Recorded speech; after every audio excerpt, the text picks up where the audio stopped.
So the French Revolution and Napoleon is a unit that spans the time period between about 1789 and 1815. And it's going to be looking at the underlying causes of the French Revolution, the background story, the struggle between the moderates and radicals while the revolution is underway, of course, the reign of terror, and the rise and fall of Napoleon. So we'll consider all of those things. Let's get started.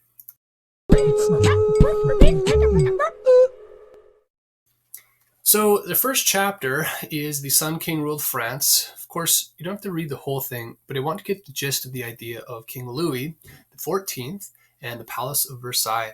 So if you want to pause this right now, go ahead and take up that reading. Then we'll come back to it in a moment. So go ahead and read. Let me comment on the chapter now that you have read it, of course. I like the introduction, that little bit about the morning time ritual of King Louis XIV. Now, why do we want to consider it Louis XIV?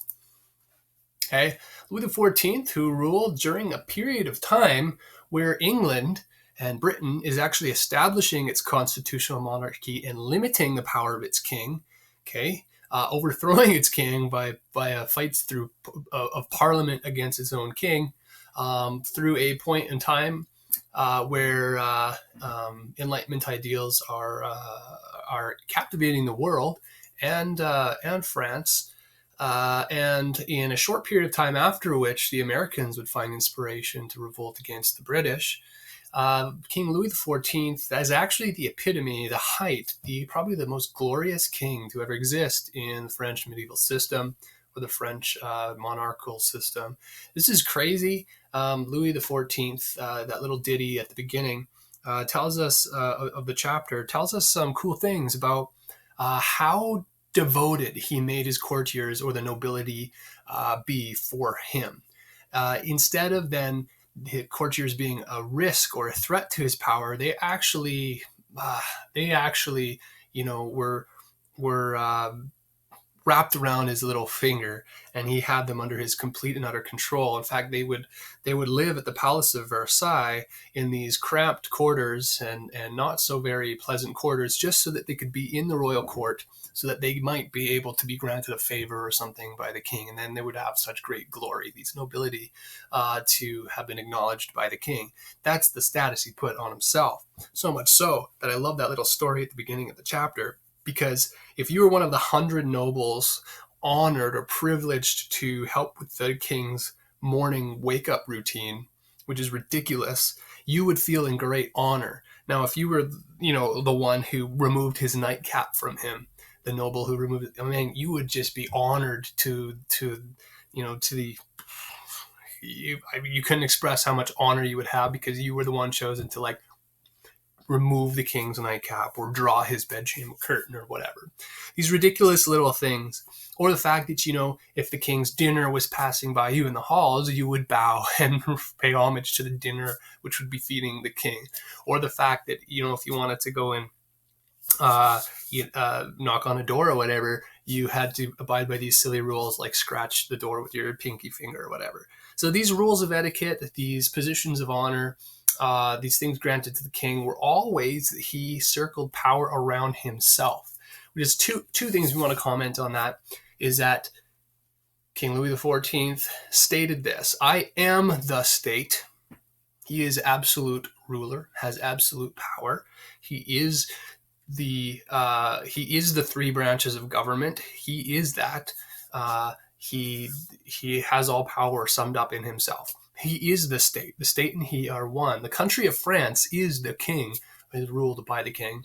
And secondly, how he was known as the Sun King. The Sun King, sun.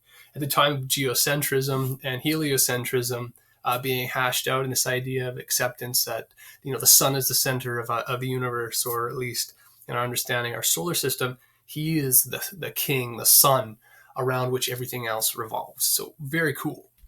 A little bit in that chapter that you would have looked at was King Louis, his childhood, the things that formed him into being such an absolute power and monarch, and to govern the way he did. And one of the ways he is noted to kind of govern and have absolute control is through this establishment or the founding and the construction of the Palace of Versailles. And you can go there to this day in France. It would be an amazing place to visit or to tour.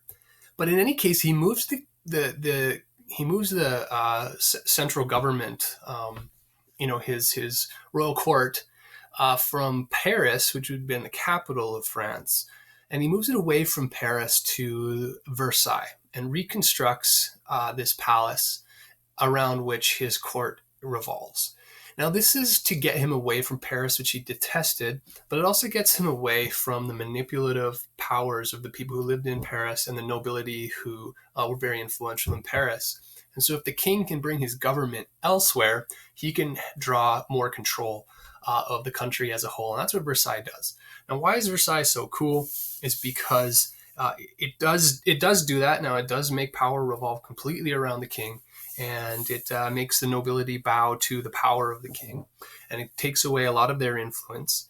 But it's also interesting because Versailles itself is constructed with this orderly, geometric, structured and ordered designs, beauty in its art and architecture, and even its gardens all laid out in this geometric symmetry and such, which are all ideals of reason, rationality, and logic, which is the sum of the ideals of the Enlightenment. So that's really neat. Now, interestingly enough, as he would establish this kingdom or this palace with Enlightenment background, in time, the Enlightenment would be the very thing that overturns the ideals of France itself. Okay, we'll look at how the Enlightenment inspires a revolution and the personal liberties of people as they try to pursue those things, in contrast to this idea of absolute monarchy. Because if power is invested in the people and their say matters, an absolute monarch is in complete contradiction to that, because what he would say is that what his say matters, and everybody else is just born under his authority and divine right to rule. So a little bit there. Now let's go ahead and go into a video. I invite you to tune in, and I will take off myself.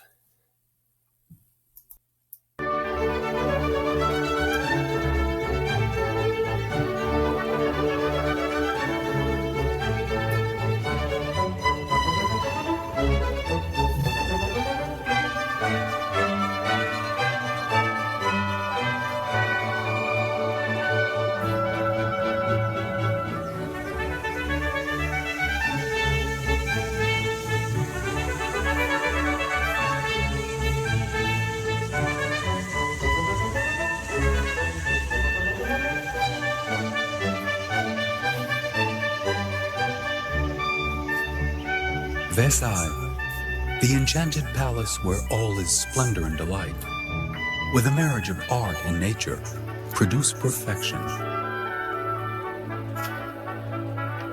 Versailles, its other face, a formidable instrument of power built by Louis XIV. The great Bourbon king moved the center of power away from Paris, as if to distance the court from the whispers and intrigues of the capital and the plots that have haunted him since childhood. Here, the king gathers all the nobility of his realm about him, under his watchful eye. Soon more than 3,000 princes, courtiers, ministers, and servants live at Versailles.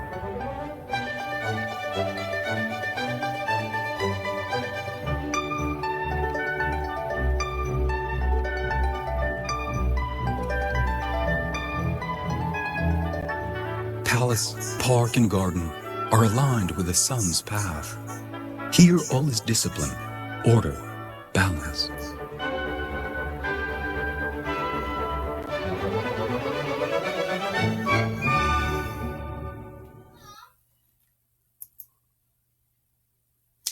Okay, so that was a little clip on the king and the Palace of Versailles.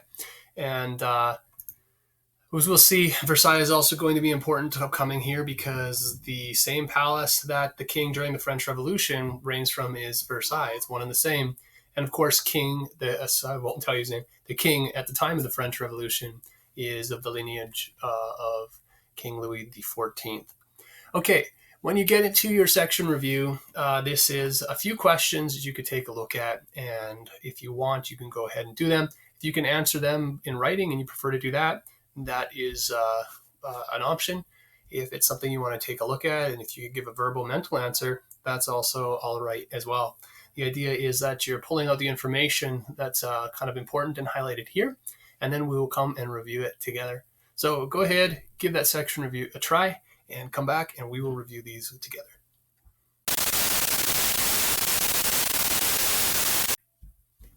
Okay, let's take a look at our section review and the different questions that we have. Now, if you want to kind of take your time here and answer them as we go through and review them, then make sure you know this stuff. So the first one is absolutism. Absolutism. If you don't have your glossary, I just realized, so you'll have to figure out what this one means. But absolutism is rule by an absolute monarch, in this case, our king. Absolute total power invested in this case, one guy. We want to identify that guy, so let's take a look at King Louis XIV. King Louis XIV was the absolute monarch of France from 1643 to 1715. He was the monarch who really was the epitome or the peak of the French monarchy. Had absolute power and was a very powerful monarchy in all of Europe and global, I guess, a global context at the time. We want to look at Versailles. Versailles is the royal country house of Louis XIV. It was his palace from which he ruled. And I think it was like a little royal property with like a hunting grounds or something like that, prior to it being the site chosen by Louis XIV to be his grand palace.